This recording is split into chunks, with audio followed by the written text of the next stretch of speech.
أعوذ بالله من الشيطان الرجيم بسم الله الرحمن الرحيم إذا جاء نصر الله والفتح ورأيت الناس يدخلون في دين الله أفواجا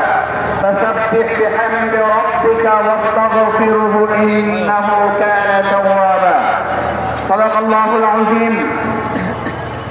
আজকে আন্দোলনরত ইসলামী ও সমমনা দলের বরিশাল বিভাগীয় ঐতিহাসিক এই সমাবেশের সংগ্রামী সভাপতি বাংলাদেশ জামাত ইসলামীর সংগ্রামী কেন্দ্রীয় নায়েবে আমির বাংলাদেশ জাতীয় সংসদের মাননীয় সাবেক সংসদ সদস্য মুসলিম জননেতা জনাব অধ্যাপক মুজিবুর রহমান আজকের এই ঐতিহাসিক জনসভার সম্মানিত প্রধান অতিথি ইসলামী আন্দোলন বাংলাদেশের সংগ্রামী আমির জনাব পীর সাহেব